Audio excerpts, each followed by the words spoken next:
Sebelum kita beribadah, mari kita bersatu dalam doa. Tuhan, terima kasih atas berkat penyertaan-Mu sepanjang hidup kami. Tuhan, terima kasih atas kesehatan yang Kau berikan kepada kami. Dan sekarang kami mau beribadah. Tuhan, tolong sertai kami dalam ibadah ini. Tuhan, tolong berikan firman yang dapat membantu kami melalui setiap hari di waktu-waktu ini, Tuhan, supaya kami dapat hidup dalam penyertaan-Mu. Dalam nama Tuhan Yesus, kami semua berdoa. Amin.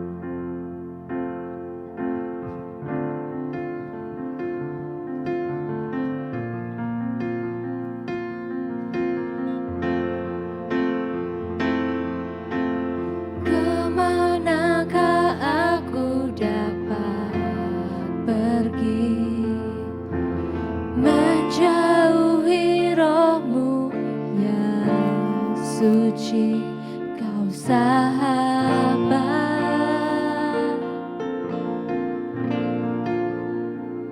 dan Kau dekat,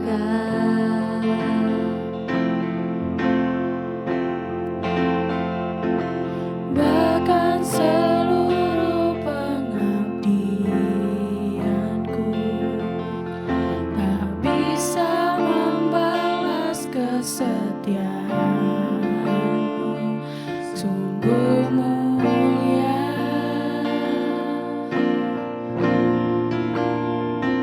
dan berharga, sungguh besar pengorbananmu bagiku, terlalu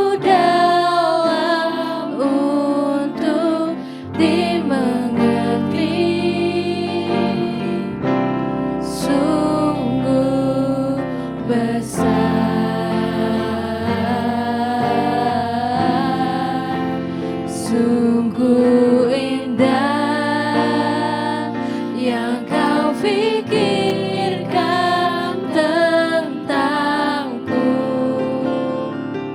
tak terselami bagiku. Sungguh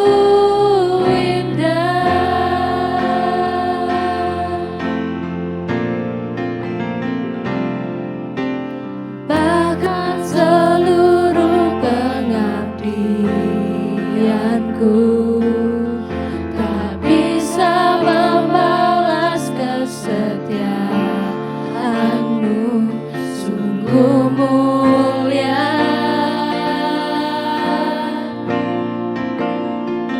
dan berharga, sungguh besar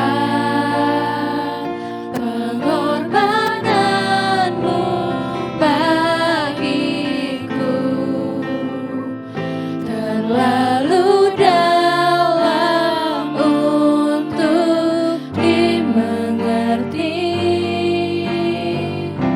sungguh besar,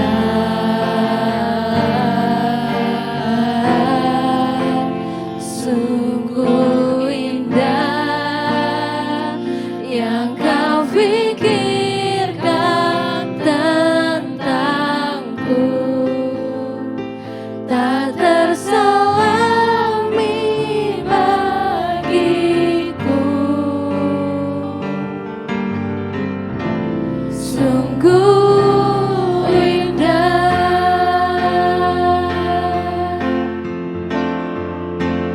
sungguh besar pengorbananmu bagiku,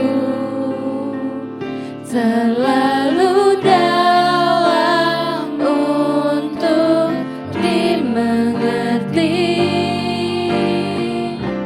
sungguh besar,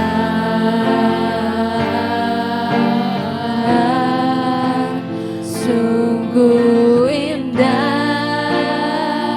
yang Kau pikirkan tentangku, tak terselami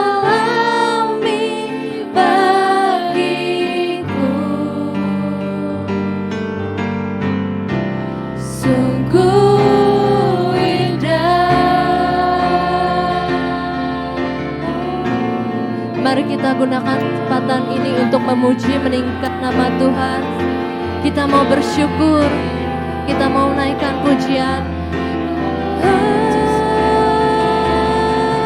Haleluya Tuhan, terima kasih untuk penyertaan-Mu. Haleluya, pertolongan-Mu di sepanjang hidupku. Haleluya, haleluya Tuhan, ku mau meninggikan nama-Mu. Haleluya, haleluya, ku Bersyukur Bapa, ku bersyukur Tuhan, buat kasih setiamu di dalam hidupku. Ku bersyukur,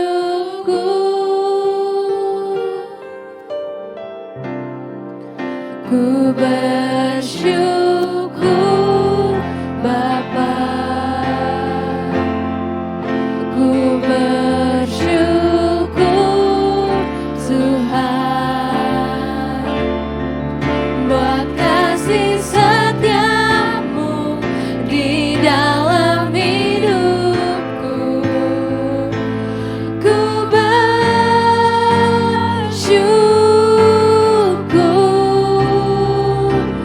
Tuhan,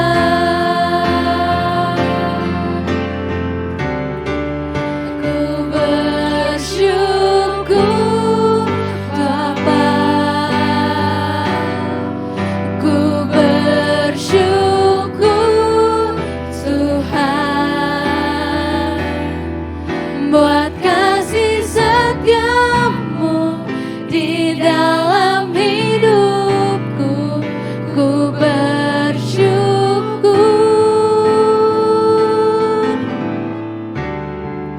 ku bersyukur Bapa, ku bersyukur Tuhan, buat kasih setiamu di dalam hidupku. Ku bersyukur,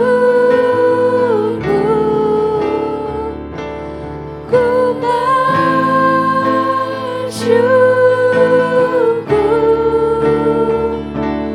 ku bersyukur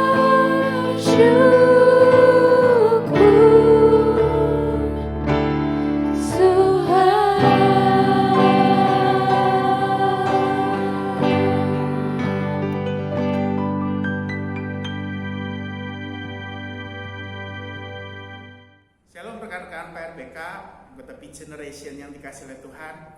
Hari ini kita bersuka cita, kita boleh kembali bertemu untuk beribadah kepada Tuhan. Kita udah menaikkan pujian pengagungan dan saatnya kita mau mendengarkan firman Tuhan. Mari sebelumnya kita tundukkan kepala, kita berdoa terlebih dahulu ya teman-teman. Tuhan, terima kasih kesempatan saat ini kalau kami boleh menaikkan puji sembah kami kepada Tuhan. Kiranya pujian penyembahan kami menjadi korban yang berkenan di hati Tuhan. Dan sebentar kalau kami mau mendengar firman-Mu, berfirmanlah ya Tuhan, karena kami siap mendengar. Kami membuka hati kami seluas-luasnya untuk Tuhan berbicara kepada kami.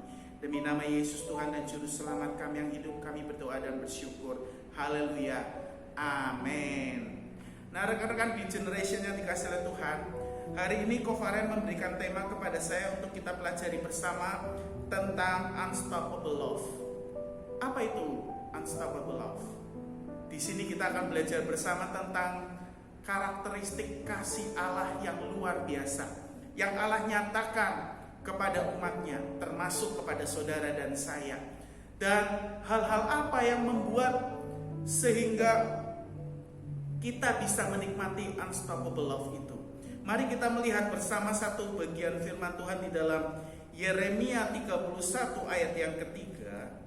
Yeremia 31 ayat 3 ini menjadi dasar kita, pijakan kita ketika kita membahas tentang tema Unstoppable Love. Saya mengajak kita memperhatikan ayat 3 dan 4. Dari jauh Tuhan menampakkan diri kepadanya. Aku mengasihi engkau dengan kasih yang kekal. Sebab itu aku melanjutkan kasih setiaku kepadamu. Aku akan membangun engkau kembali, sehingga engkau dibangun, hai anak darah Israel. Engkau akan menghiasi dirimu kembali dengan rebana, dan akan tampil dalam tari-tarian orang yang bersukaria. Nah teman-teman yang dikasihi oleh Tuhan, ayat ini disampaikan oleh Nabi Yeremia atas petunjuk Tuhan, atas apa yang Tuhan berikan kepada dirinya sebagai bentuk pernyataan janji Allah kepada umat Israel, bahwa sekalipun mereka yang saat itu ada dalam pembuangan, tetapi dikatakan Tuhan menampakkan diri kepada mereka dari jauh. Karena mereka sekalipun ada dalam pembuangan, tetapi hati Tuhan tetap tertuju kepada umatnya. Kalau kita lihat dari jauh Tuhan menampakkan diri kepada mereka, dan Tuhan berkata, aku mengasihi engkau dengan kasih yang kekal. Dan dikatakan, sebab itu aku melanjutkan kasih setiaku kepadamu.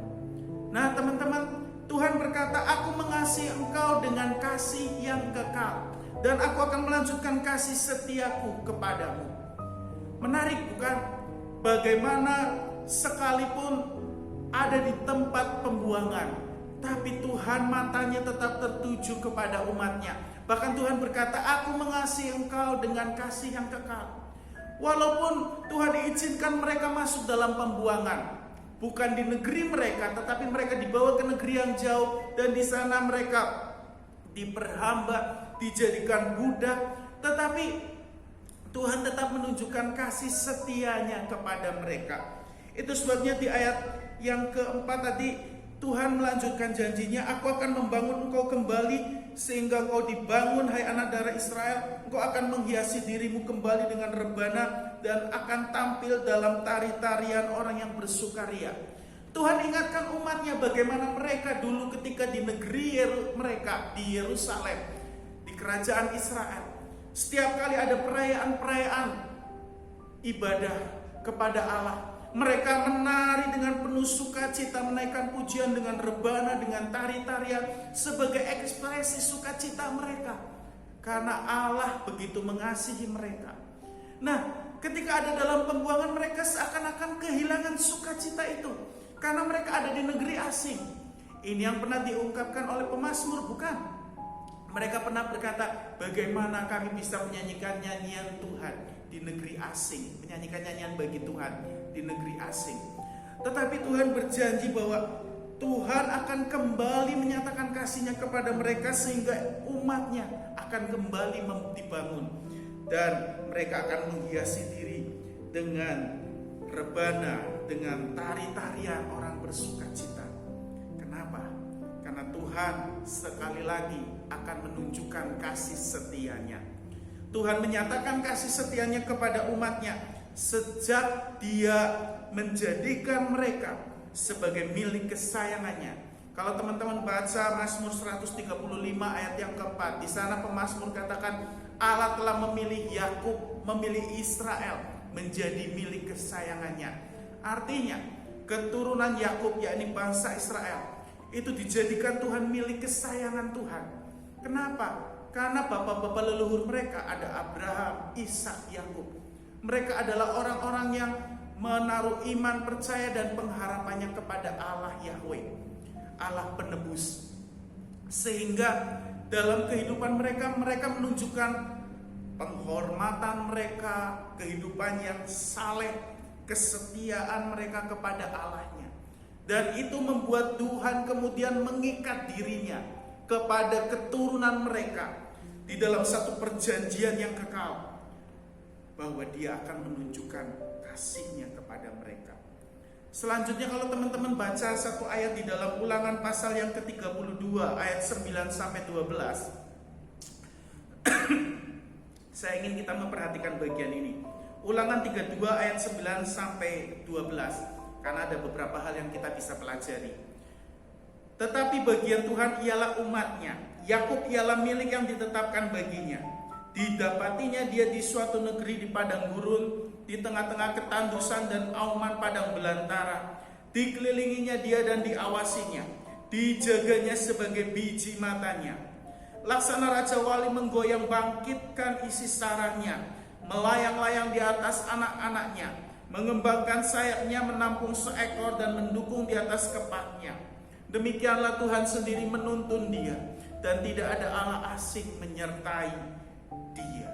Nah teman-teman yang dikasihi oleh Tuhan, teman-teman Beat Generation, ayat-ayat ini menunjukkan bagaimana Tuhan sedang mempersiapkan umatnya, umat Israel, menjadi umat Tuhan yang tangguh, yang bisa tahan menghadapi terpaan ujian hidup yang seberat apapun. Dan saya yakin ini juga berlaku untuk setiap kita yang menaruh iman percaya kepada Allahnya Abraham, Ishak dan Yakub, yang kita mengenal dia di dalam pribadi Tuhan Yesus Kristus. Tuhan bilang gini, didapatinya dia di suatu negeri di padang gurun. Waktu Tuhan menjadikan mereka sebagai umat pilihannya, bukankah bapak-bapak leluhur mereka itu berasal dari Ur Kasdim, satu negeri di padang gurun, di tanah kering.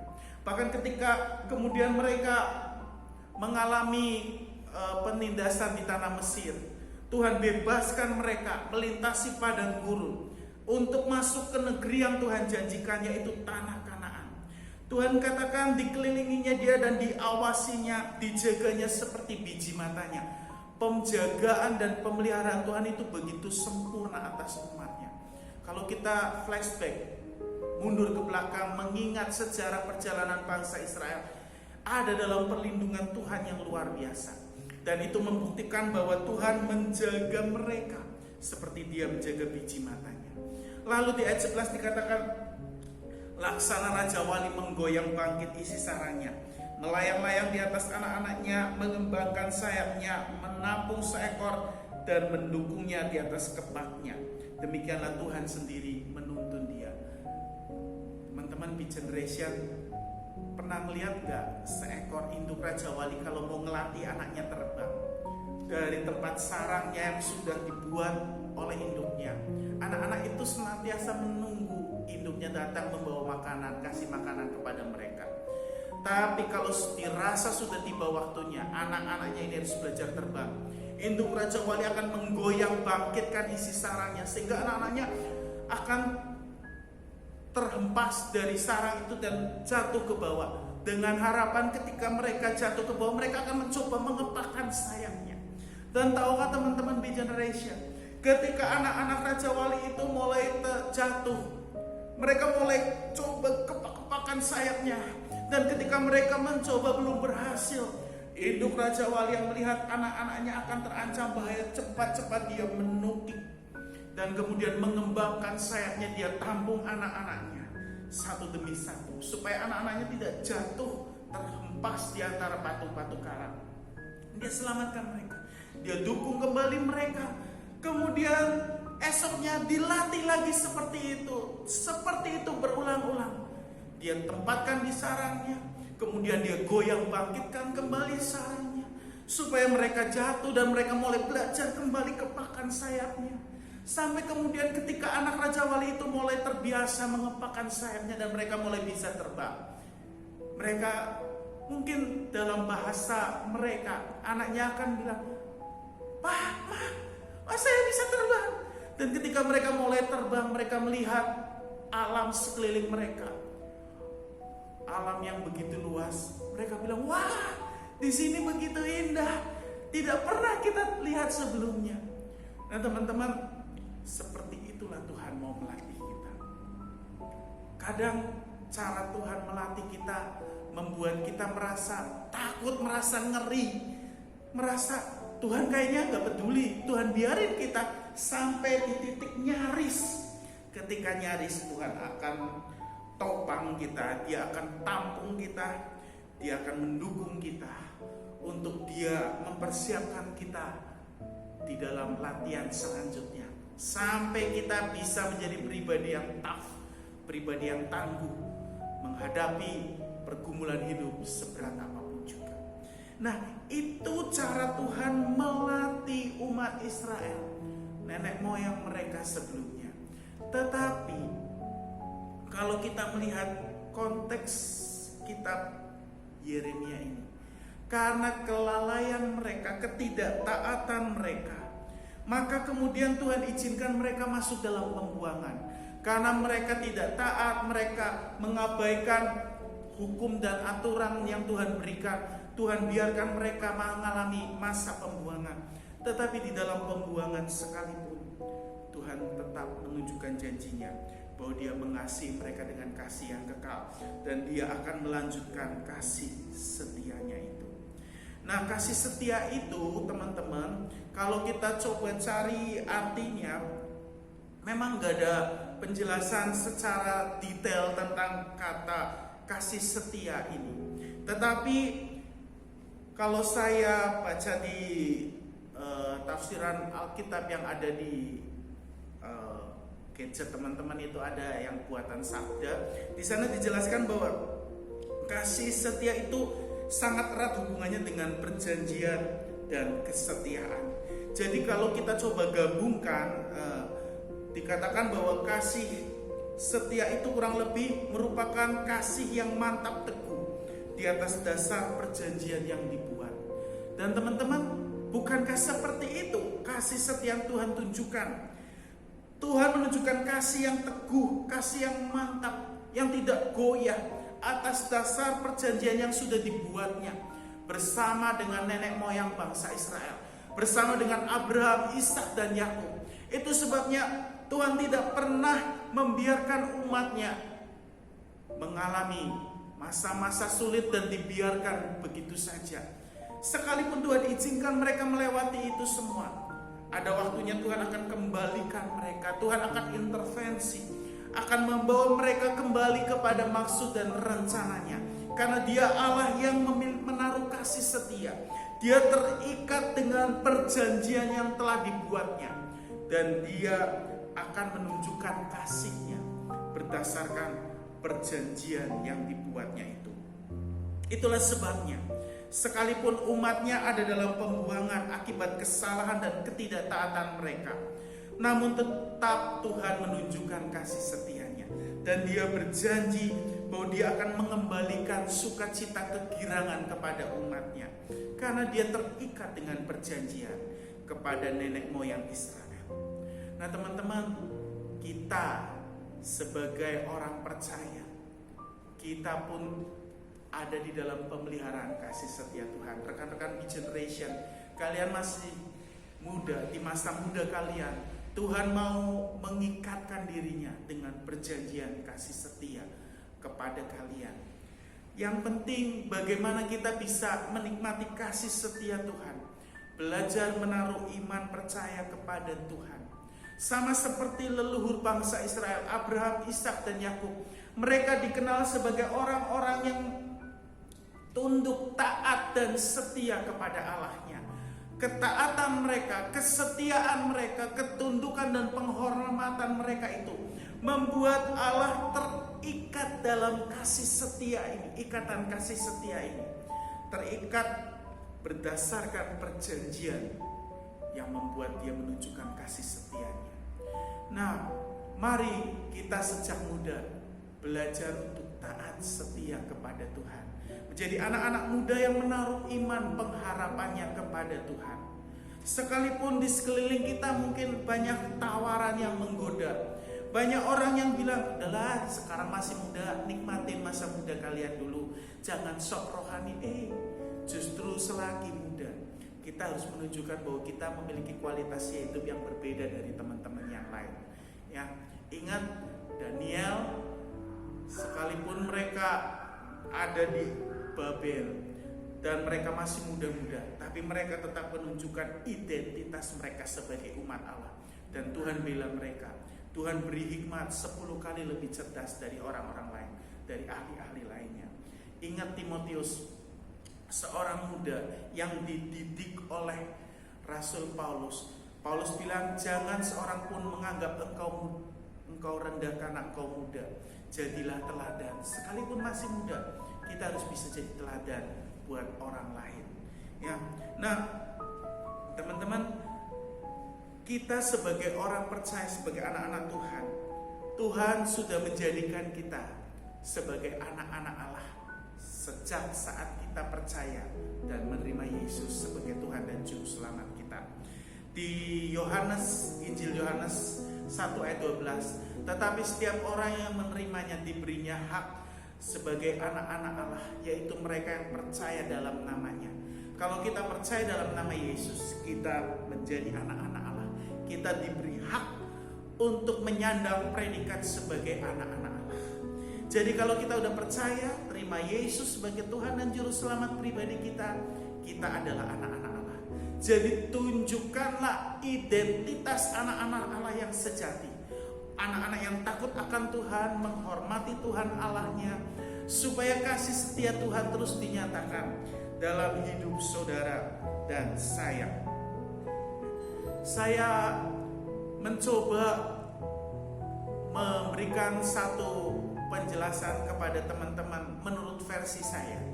Saya dulu ketika membaca bagian ayat ini, ketika Tuhan bilang, aku mengasihi engkau dengan kasih yang kekal. Buat saya, kasih yang kekal yang dimaksud oleh Tuhan di sini punya 3 pengertian. Yang pertama, kasih yang kekal itu bicara tentang kasih yang tidak berubah. Tuhan mau menunjukkan kasih yang tidak pernah berubah. Sebagaimana Dia mengasihi umat Israel, mengasihi bapak-bapak leluhur Israel.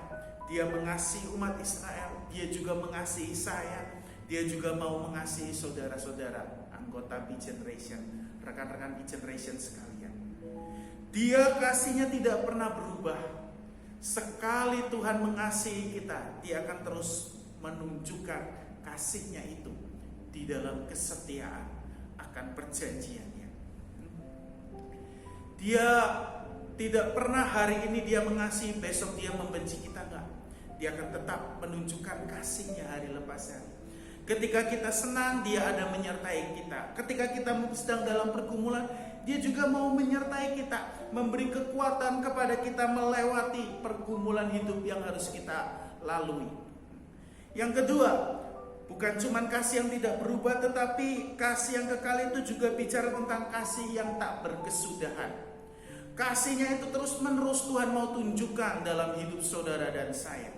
Nah, rekan-rekan B-Generation yang dikasih oleh Tuhan, ada satu ayat di dalam Ratapan 3 ayat 22 dan 23. Nabi Yeremia pernah menuliskan di sana, kasih Tuhan tak berkesudahan, tak habis-habisnya rahmatnya, selalu baru setiap pagi.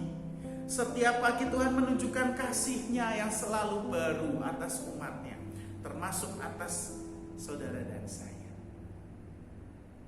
Mungkin kita berkata, mana buktinya Tuhan mengasihi kita? Jangan bilang Tuhan gak mengasihi kita loh. Kita setiap hari begitu bangun pagi masih bisa menghirup nafas, kita masih bisa bangun, masih bisa beraktivitas. Itu kasih Tuhan loh untuk kita. Coba bayangkan kalau waktu kita bangun kita gak bisa bernafas, mengalami gagal nafas, harus masuk ICU. Itu semalam berapa biayanya? Belasan juta loh, ya.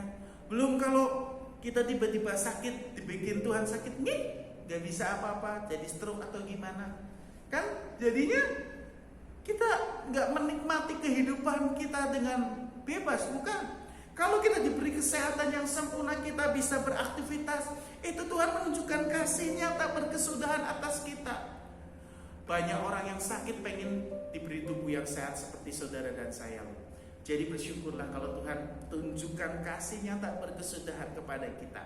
Diberi tubuh yang sehat, bisa beraktivitas, melakukan apapun juga. Syukuri itu. Nah, lalu yang ketiga, kasih yang kekal itu juga bicara tentang kasih yang tanpa syarat. Tuhan mengasihi kita tanpa syarat, karena Dia ingin menunjukkan kasih-Nya kepada kita. Kan kalau kita renungkan teman-teman, Waktu Yesus datang ke dunia ini, Yesus pernah berkata, karena begitu besar kasih Allah akan dunia ini, sehingga ia mengaruniakan anaknya yang tunggal, supaya setiap orang yang percaya kepadanya tidak akan binasa, melainkan beroleh hidup yang kekal.